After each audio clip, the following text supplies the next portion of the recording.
ওটা শেষ পর্যন্ত আপনারা দেখবেন। এই লাশ নামানোর আগে একটা শর্ত আছে। শর্তটা হইলো এই লাশটা আমার গঞ্জটনে আনতে নৌকা ভাড়া সব খরচ মিলাইয়া 13,2729 টাকা লাগছে। এই টাকাটা দিয়ে তারপরে এই লাশটা নামা। কি 13,2729 টাকা? এতগুলো টাকা আমি কই থেকে দিব? আমি তো তার মেয়ে, আমার বিয়ার বয়স হয়ে গেছে, এখন পর্যন্ত আমার বাবা আমার বিয়া দিয়ে রেখে গেল না। সামনে যে আমি বিয়া শাদী করবো, যত ছাড়া তো আমার কেউ বিয়াও করবো না, সেই টাকাটাও জমা রেখে যায় না এই বাপে। আবার কইতেছেন এতগুলো টাকা আমি দিব, আমি দিতে পারবো না। ফুপি, তোমার ভাই তুমি নামাও। এটা কি কথা কইলি পড়ি? হ্যাঁ, তোরা কে জ্ঞান বেচা খাইছে? আমি কি তোর পরিবারের কেউ? হ্যাঁ, আমি আজ আসছি কাল লাগে। তাছাড়া আমার নতুন বিয়ে হয়েছে, আমার নতুন স্বামীর কাছে যদি আমি টেহা চাই, তাহলে তো আমার তালাক দিয়ে দিব। আর তালাক দিয়ে তখন কারোর উপরে বসে বসে খামু। হ্যাঁ, বিক্রির কাছে বাবু, এইটা তুমি কেমন কথা কইলা? বাবা পয়সা টাকা কালে আমার একটা হাত দিয়ে গেছিল। এখন কি তুমি চাইছো ওই হাতটা বিক্রি করে বাবার লাশটা নিতে? আমি জীবন আর পারবো না। আর তাছাড়াও এখনো পর্যন্ত আমার বিয়ে শাদী হয় নাই। আমি চিন্তা ভাবনা করতেছি কি যে ওই হাতটা বিক্রি করে আমার বিয়ে শাদীর অনুষ্ঠান করবো, বুঝছো? আমি টাকা পয়সা দিতে পারবো না, আর বাবার লাশ নামাইতে পারবো না। কুকিলা, তুই তো আমার বড় বোন, তুই টাকা দিয়া বাবার লাশটা নামা। তো তোরা অনেক চেষ্টা দিছে নামা। এই চুপ থাক। আব্বা আমার কি দিছে রে? বিয়ের মধ্যে উত্তর পারে একটু জমি লেগে দিছে। এখন তুই কি চাইছিস? আমি ওই জমি দেবে আব্বারে মরা লাশ নামাই। আর তাছাড়া আব্বা মরে গেছে তো গেছে, আমি কেন নামাইতে যাবো? হ্যাঁ, আমার কি কোনো ভবিষ্যৎ নাই? ও ভাই, বাপের একমাত্র পোলাপু, আমরা যদি বিয়ে শাদী করে চলে যাই, সব সম্পত্তি তুই পাবি। তুই নামা বাপের লাশটা। বাবা বড়াপা, কি সুন্দর একটা কথা কইলা। আমি নামামু। বাপে যখন গঞ্জে থাকছে, বাপের কাছে একটা গাড়ি কিনে গেছিলাম, গাড়ি দেয় নাই। আপনি নিজে কয়লা সকল সয় সম্পত্তি আমার নামে, আমি উত্তরাধিকার হবো। তোমরা কি কিছুই পাও নাই? আর এই সম্পত্তি বেচে যদি আমার বাবার নামাই, তাহলে তো আমার কিছুই থাকলো না। এই 13,2729 টাকা আমার কাছে লাখ টাকা সমান। আমি পারবো না।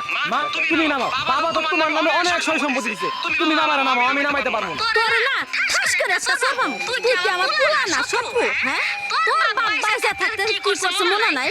আমারে সাদা দুধ করে কাপড় পরাইতে গেছে, আর জায়গা জমি যা আছে কতগুলো পোলা খাইতে গেছে। এবার বিয়া শাড়ি দেওয়া লাগবো না? হ্যাঁ,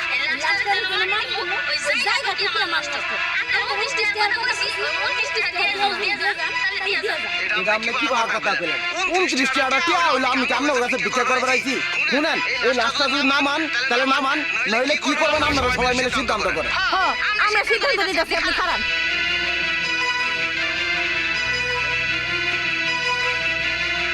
শোনেন, আব্বা যেহেতু মারাই গেছে, সে আমাদের আত্মীয় স্বজনের খাতা থেকে বঞ্চিত হয়ে গেছে। এখন আব্বা আমাদের কাছে লাশ।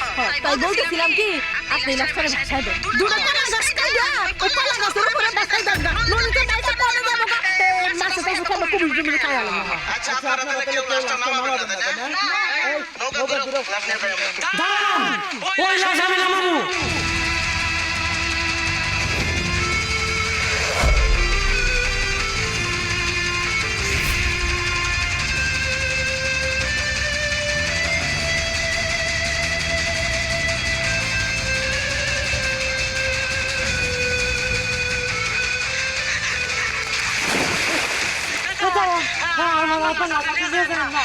কেউ যদি লাশ না নামায়, লাশ আমি নামাবো। কারণ কি জানে, জন্মের পরে আমার মায়ে আমার একটা বলের মতো করে নদীতে ভাসাই দিছিল। এই চাষা আমার এই নদী থেকে উঠে নিয়ে যেতে হচ্ছে, আমার লালন পালন করছে, আমার কোনো দিন বুঝতে দেয় নাই যে আমার আসল পাপমান নাই। এই চাষা হলো আমার বাবা, এই চাষা হলো আমার মা। আর আমি কি করে পারি আমার বাবা লাশ আপনারা পালাই দিবেন? আরে মেরে মেরে নেবো, শ্বশুরের নানা কথা কই। আজ পর্যন্ত আমি এখন বাড়ির কাম করে যতগুলো টাকা পাইছি, সব টাকা আমি জড়াইছি। দরকার বলে সবগুলো আমি মেরে দেবো।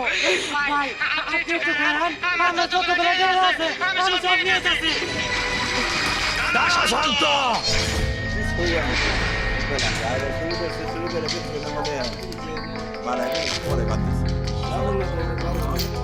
বাবা, তুমি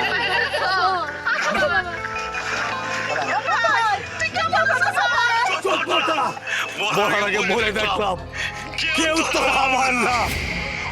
তোরা লুবি, তোর সবাই লুবি। আরে তোদের সুখের লাগবে আমি আজকে 30টা বছর ব্যবসা করি।